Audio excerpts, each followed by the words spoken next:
there was a doctor who couldn't find a cause or a mechanism for what he called a triad of injuries in infants.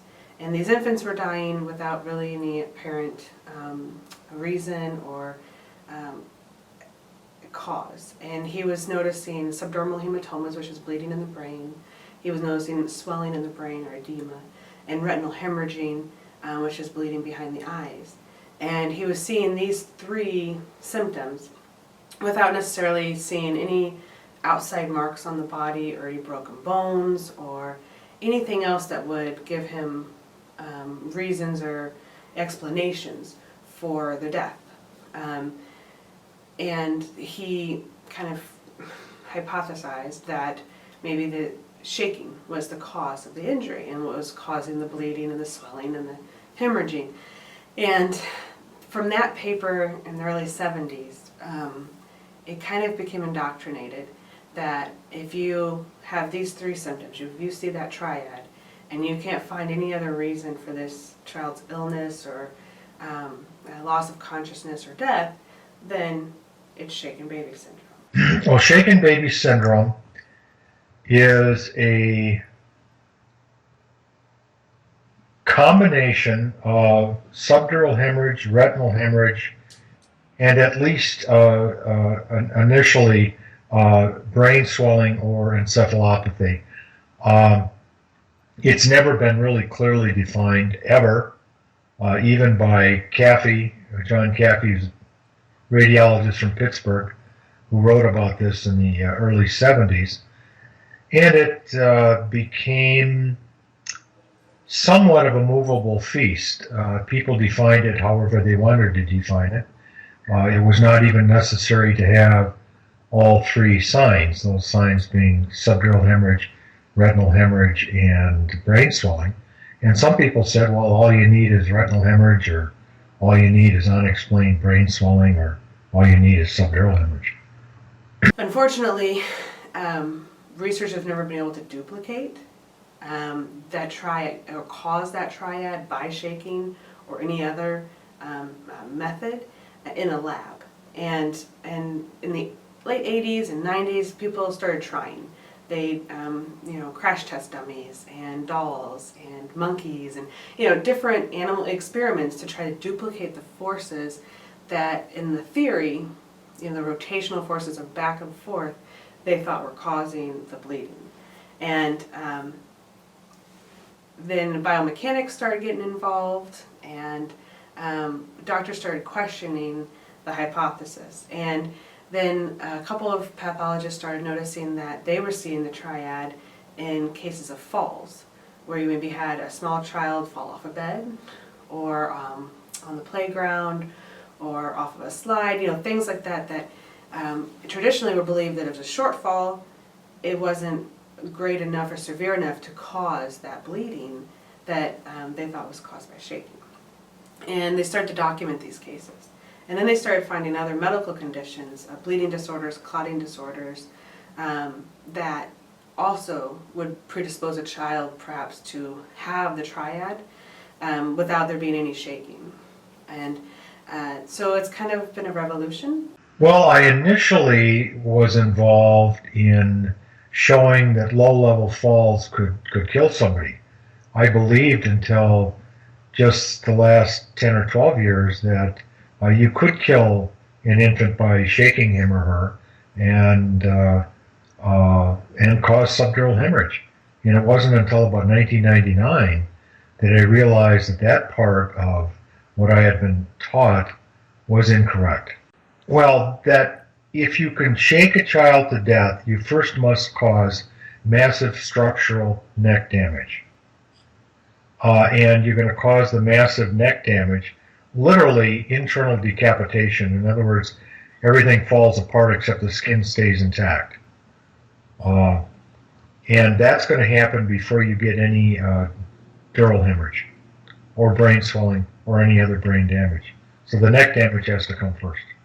And most of these cases, there's no witness, there's no outside evidence to support the shaking. A lot of times it's caregivers who are alone with the child. It's fathers, boyfriends, babysitters. who have no record of violence or child abuse or anything else that you would associate with someone losing their temper and shaking a child hard enough to kill them. That baby was, I think she was 2.5, if I remember right. And it was alleged that Renee Bailey, who is, like a 65-year-old now, or early 50s, she looks like she's 70. She's not aged well in prison, which nobody does. That child was standing on a chair and accidentally fell after being egged by another 2.5-year-old kid to jump. The 2.5-year-old actually said this is what happened, and he was a very articulate kid. He said that at the time, but the authorities and the pathologists didn't believe him, and so they charged Miss Bailey with murder and convicted her. Most of these are women. They're very petite. They're natural caregivers. They maybe have been babysitters their entire lives, and the state asks you to believe that they just snapped one day. And the biomechanics become very interesting because they want you to believe that someone who's maybe 5'2" could take a 20-pound baby and shake them hard enough to tear a vein in their head.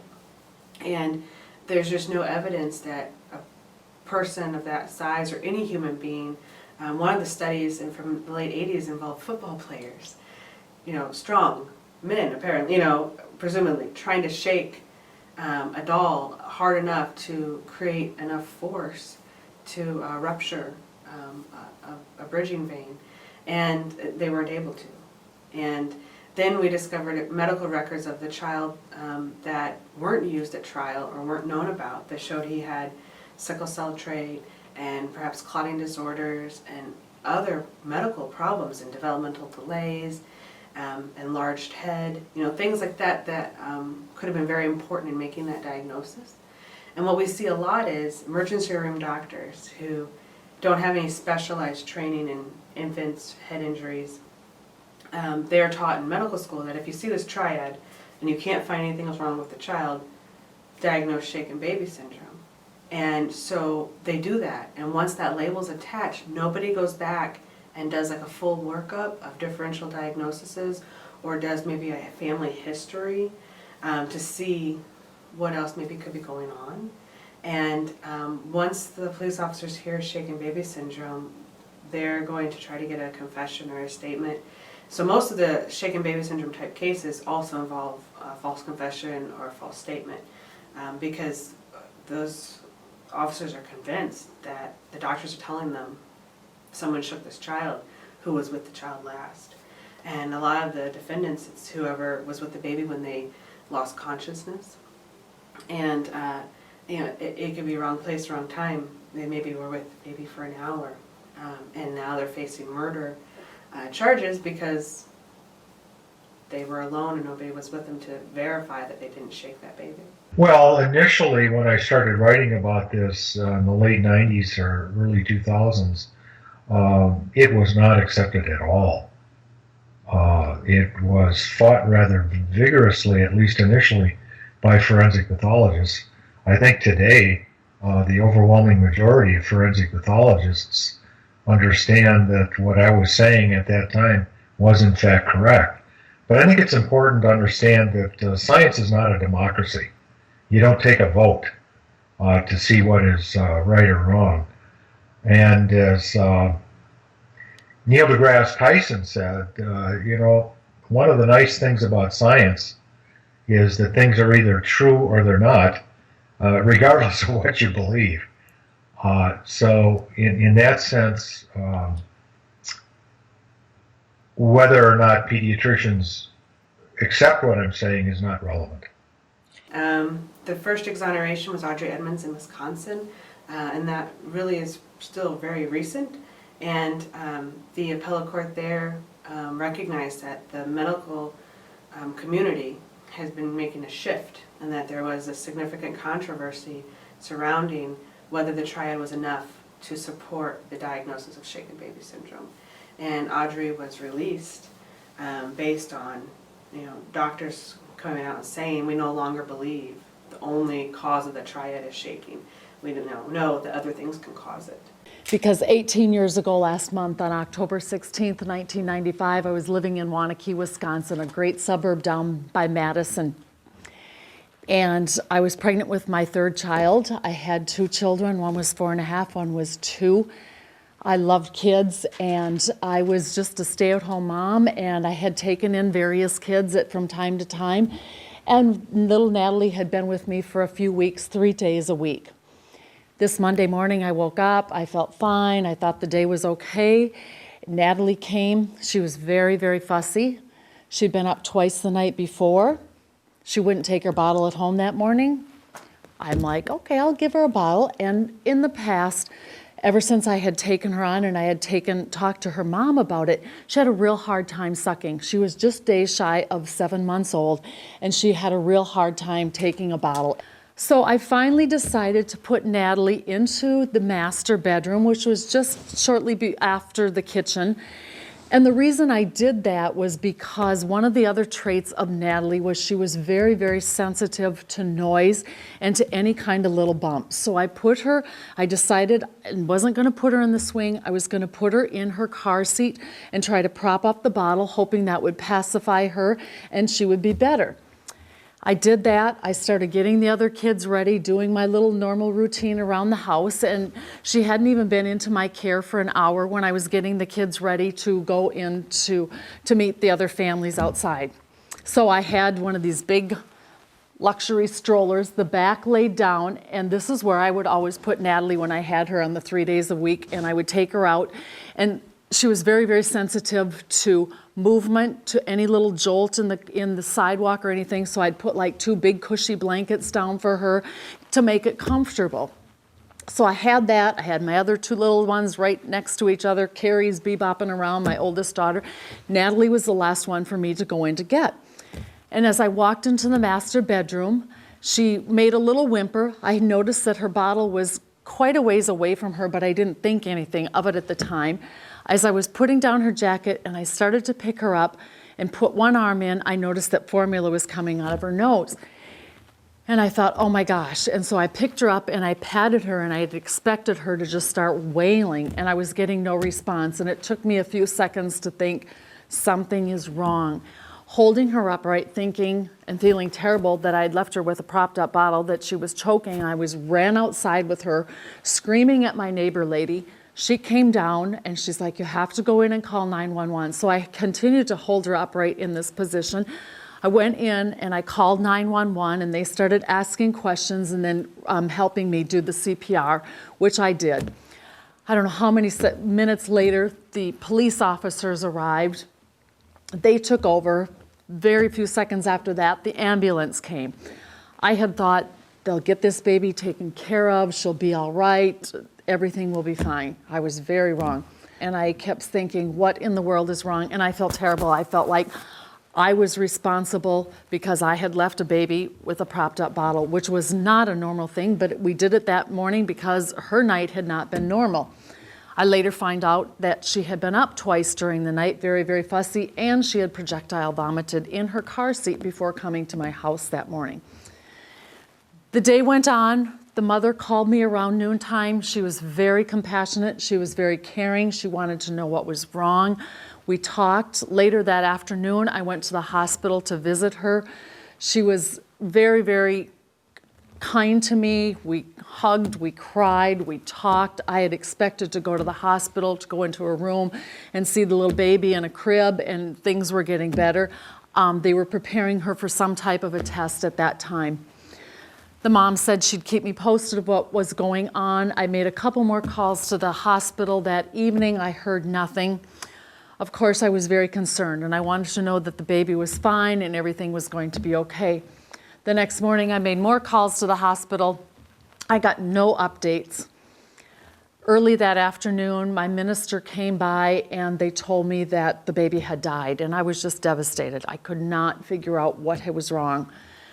Later that week, they told me that I needed to come down and talk to Dane County investigators, that this was a normal procedure because this is what happens when a child dies. They had come over to my house, asked me just a few questions, nothing serious, taken some pictures. So I went down, I answered questions for about 3 hours. They asked about what had happened that day. They asked a lot about little time things, sequence. And as a mom, you're not looking at your clock going, well, I'm going to change your diaper, it's 8:07. Those kind of things, just seemed a little awkward to me. The next day I went to the funeral. It was very sad. It was very, very sad. And I felt terrible.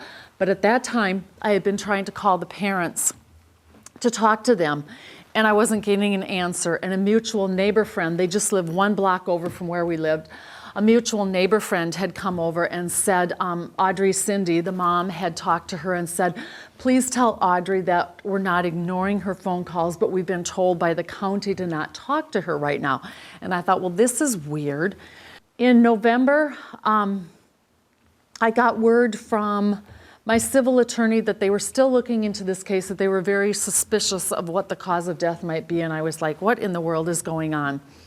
In January, we got a call from the attorney saying that I was being charged with first-degree reckless homicide for the shaken baby death of this child, and I was just devastated. I was 8 months pregnant. I kept thinking, what in the world are they talking about, and what is shaken baby syndrome? I kept thinking and going through my mind, did something happen? Did one of the kids bump her? Did something go wrong that I didn't know about? I knew nothing. We had to contact and hire an attorney, and in March, I was charged in Dane County. I pled not guilty. We finally got the discovery materials then, the medical evidence, nothing we had seen before then. Well, I went to trial in November. We had an 8-day trial. The prosecution had 7 doctors. We had 2 doctors. They based it on the 1971 symptoms of the baby had retinal damage and she had a subdural hematoma. Of course, the prosecution said it was equivalent to a fall from a 2-story building. I had shaken her and I had slammed her head into a wall. There is no skull fracture. There's no bleeding around the brain. There's no whiplash. The brainstem is intact. There's no rotational acceleration or deceleration. There's no bruising. The list goes on. But this was the 1971 facts that all of these doctors for the prosecution agreed on, elaborated on. After 8 days, I was found guilty, and I was just devastated. I had a 9-month-old baby, a 2-year-old child, and a 5-year-old, and I was thinking, oh, my world has come to an end.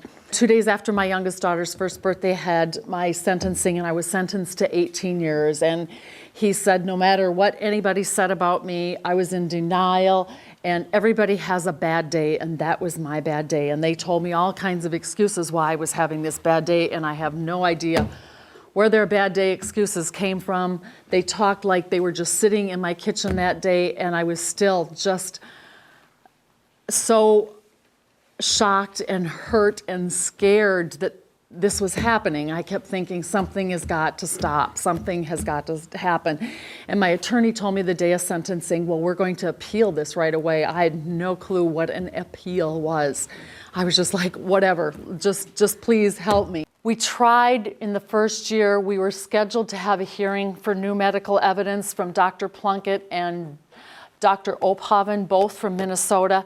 At the 11th hour, the judge said no. I was very disappointed. We filed our briefs. The prosecution would ask for extensions. They would file their response.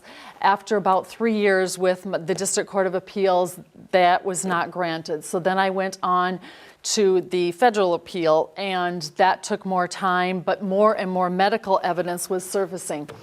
And one of the big things was Dr. Huntington had seen a baby in 1999 who had been in the hospital for about 18 hours, and she died. And she did have major brain damage. She had broken ribs. And when he did the autopsy on this case, he realized that the retinal damage was the same in my case, and he put up a red flag, and he started doing research, and he realized that retinal damage is caused by many things, and it also can take time before the outward signs of this are shown. And Natalie had been in my care for an hour that morning. Well, he did not notify any of my attorneys, but somebody saw an article that he had published on this and brought it to my awareness. We gave it to my attorney. He included it with briefs for the federal appeal. We had oral arguments with the federal judges. We were still not granted a new trial. While all this was going on, I was very, very, very fortunate. I'd heard about the Innocence Project, and people kept saying to me, you need to contact them, you need to write to them. Well, I didn't know what to say other than, please help me, I'm not guilty, I don't like being here, this is awful, I don't know what to say.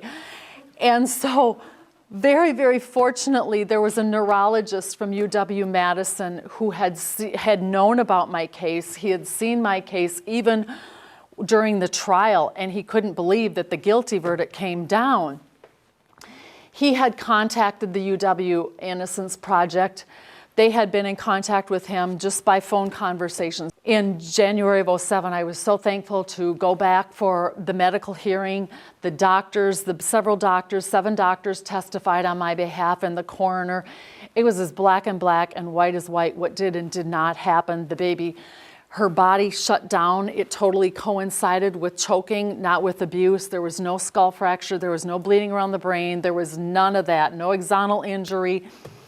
That was all done with testing from the coroners and everything. And many doctors, they talked about what brought in the new medical evidence was Doctors Glasnick and Plunkett and Huntington and several others.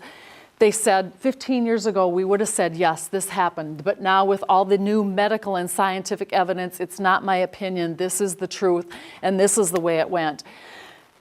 The state, a month later, put on 3 clowns, and they tried to convince the judge, and one of them did, that due to the eye findings that this still had to be only from shaking. And a month later, I got the judge's denial to grant me a new trial. I was not happy. I was really upset. And my attorney said, but Audrey, he agrees that there is enough he said in his decision, there is great new medical evidence, but he still didn't want to grant a new trial. And he said he's overstepped his boundaries. He admits there's new medical evidence. This is not for him to decide on. This is for a jury to decide on. So I'm like, what do we do now? You know, never ever in my worst nightmare did I think it would be 10 years in and I'd still be sitting. So he filed the district appeal. The last Thursday of January, I was in a minimum facility and I was working off grounds. And my first stop after I checked in from work, the guard said to me, Miss Edmonds, you have an attorney phone call this afternoon at 4:15. And I'm thinking, oh gosh, now what? You know, I was so tired of setbacks and bad news, you know. And I walked in, I was waiting to get checked in by a guard. All of a sudden, a lady, another inmate came in to me and she said, Audrey Edmonds, she said, your case was on the Madison News at noon and you've been granted a new trial. And I was just elated. I couldn't believe it. I was just livid. I zipped to my room. I had to change my clothes. I'm thinking, really, really, really? And I got to the phone call where the attorneys would call in, and Keith put me on speakerphone, and he was so excited, and he asked me if I'd heard the news, and I was like, well, kind of, tell me what's going on. And yes, the District Court of Appeals said the new medical evidence is concrete enough for a new trial, and the conviction is overturned, and I was elated. This was such a great relief. He said in that conversation that day, Audrey, you really don't understand the impact this is going to have on the medical and scientific community, and believe me, it still just amazes me. And I'm just so, so thankful that more and more doctors and scientists and pathologists and Dr. Gutkelch, who put this together umpteen years ago, and it was approved in 1971. He came forward in June of 2011 with his analysis, his written paper saying, due to the new medical and scientific evidence, he states right in there and in a letter to the author of my book, he says, everything I have said about SBS is now BS. The American Academy of Pediatrics decided not to use the term shaken baby anymore, but to switch to abusive head trauma. Something a little more vague, something that can include perhaps shaking plus impact, or other types of abuse to encompass a broader mechanism of injury. And so we're seeing cases come into our office now that are classic shaken baby syndrome cases from the 90s or from maybe small towns in the early 2000s that, aren't up to date. And we're seeing some cases where it's abusive head trauma and perhaps an impact. And so we have a really tough job trying to sort those out and evaluate the medical evidence. The National Academy of Sciences needs to address the issue of shaken baby syndrome. A diagnosis of shaking as a potential cause for injury has to be removed from the list of possibilities. And we cannot allow the pediatricians to substitute abusive head trauma as a surrogate for shaking. Because when they talk about abusive head trauma, that's really what they're talking about. They just don't like to use the term because they realize that they're in trouble biomechanically when they start to do that. So I think that has to be taken off the table. I think that pediatricians and child abuse pediatricians need to correctly understand injury mechanisms, which in too many cases they do not. They've got a misunderstanding. They're taught by other pediatricians. They don't understand mechanics of injury, and families continue to be destroyed. There are hundreds, probably thousands of people throughout the country who've been convicted of murder or assault of a child on the theory that they shook that child. Over the last 30 or so years, literally tens of thousands of people have been convicted and incarcerated. Families have been destroyed, reputations have been destroyed, finances have been destroyed. I mean, this is what's going on right now with the Innocence Network and the need to reevaluate these cases.